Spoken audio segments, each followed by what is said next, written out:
चला तर मग मस्त अशा दिवसाची छानशी सुरुवात माझी इथे झालेली आहे आणि सकाळी-सकाळी फ्रेश वगैरे होऊन आलेले आहे किचनमध्ये आणि किचनमध्ये आल्याच्या नंतर मात्र मला मुलांचा टिफिन बनवायचा आहे आणि आज मी टिफिनमध्ये देत आहे मस्त अशी मेथीची भाजी. तर मेथीची भाजी व्यवस्थित धुवून वगैरे घेतलेली आहे आणि एका बाजूला मस्त अशी मेथीची भाजी मी शिजण्यासाठी ठेवलेली आहे आणि दुसरीकडे लगेच चपात्याची पण तयारी करून घेते. तर सगळ्यात अगोदर तर मी पीठ वगैरे मळूनच ठेवलेलं होतं. आता पीठ देखील छान मुरलेलं आहे. मेथीची भाजी एका बाजूला होत आहे आणि दुसरीकडे माझ्या चपात्या चालू आहेत. आणि मेथीची भाजी आहे ना, मुलांना खूप जास्त आवडते म्हणून आठवड्यातून एकदा किंवा दोनदा मेथीची भाजी ही मुलांना मी टिफिनमध्ये देतच असते.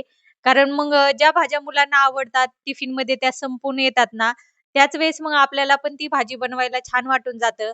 नाहीतर मग लेकरांनी भाज्या वगैरे नाही खाल्ल्या ना, तर मग टिफिनमध्ये पण आपल्याला काही भाजी वगैरे बनवावीशी वाटत नाही. तर मस्त अशी मेथीची भाजी बनवून झाली. मुलांचा टिफिन वगैरे बनवून झाल्याच्या नंतर मात्र स्तुतीचे मला केस करायचे होते आणि एवढ्यात आहे ना, तिला असे 2 झुट्टू आहेत ना, खूप जास्त आवडायला लागलेत ना, तर मग सकाळी-सकाळी आहे ना, सकाळच्या कामासोबत हे देखील काम आता माझं वाढूनच गेलंय बरं का. आणि लेकरांचा कसा हट्ट असतो आणि नाही हट्ट केला ना, तर मग लेकरं पण चिड करतात आणि त्यांच्यासोबत आहे ना, माझी पण चिड होऊन जाते. तर मग माझा प्रयत्न असा असतो, चला तिला आता 2 झुट्टू बांधायचेत ना, तर मी बांधूनच देते.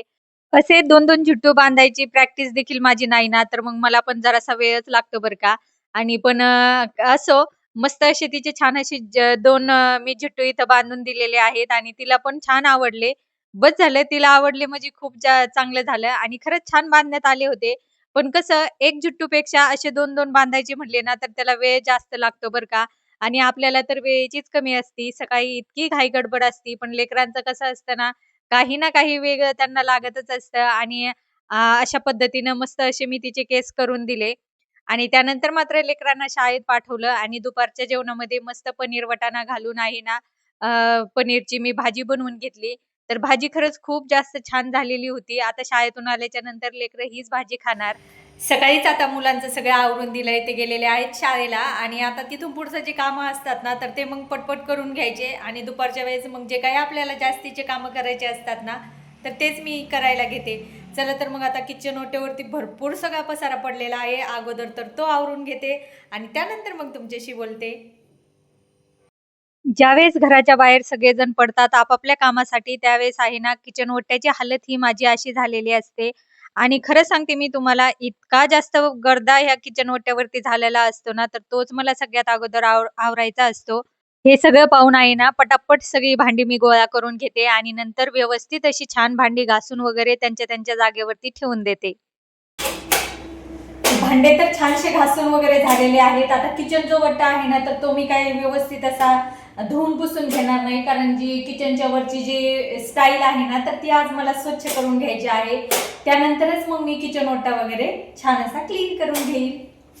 किचनमध्ये जो एक्झॉस्ट फॅन लावलेला आहे ना, तर तो पण खूप जास्त चिकचिक झालेला आहे आणि मग त्याच्यासाठी मी काय केलंय 2 चमचे बेकिंग सोडा घेतलेला आहे.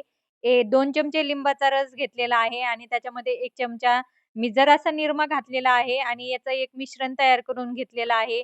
आणि प्रयत्न हाच आहे, की जो एक्झॉस्ट फॅन आहे ना, तर तो तेलकट झालेला आहे ना, तर तो पटकन तेलकट चिकटपणा त्याचा निघून जावा आणि माझी जी मेहनत आहे ना, तर ती मला कमी लावता येईल त्या फॅनसाठी.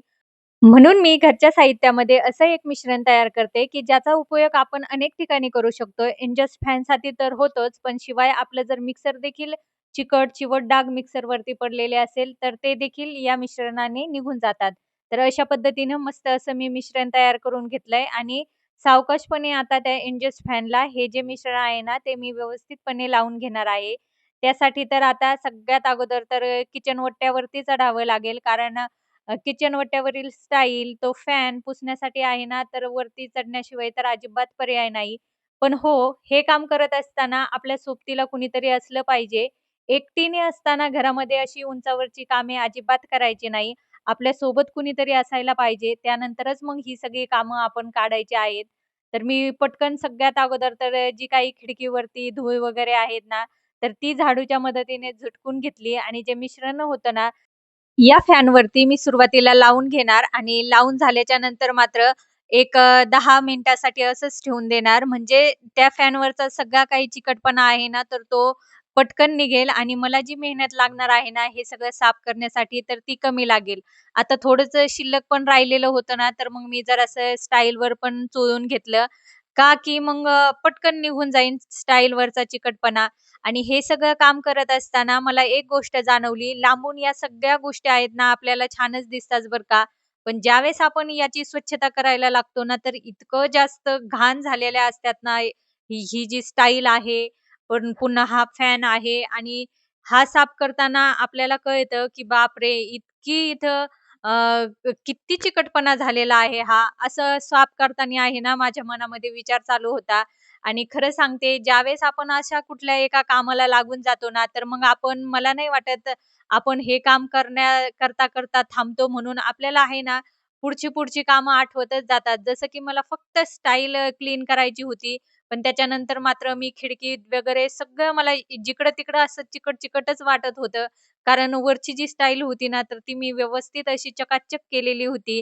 आणि त्यानंतर मात्र आसपासचं जेवढा काही जागा आहे ना किचन ओट्याच्या वरची, तर ती मी सगळी अशा पद्धतीनं व्यवस्थित अशी पुसून घेतली. आणि खरं सांगते तुम्हाला त्यानंतर मात्र किचन माझं बघायचं इतकं छान चमकत होतं. आणि हे जे काम आहे ना केल्याच्या नंतर आपल्याच मनाला आहे ना खूप जास्त समाधान वाटून जातं. आता किचन ओटा झालं, किचन ओट्याची स्टाईल झाली, पुन्हा खिडकी झाली, फिल्टर झालं. सगळं मी व्यवस्थित पुसून घेतलं. आता मात्र राहिला होता फक्त किचन ओटा व्यवस्थित करण्याचा.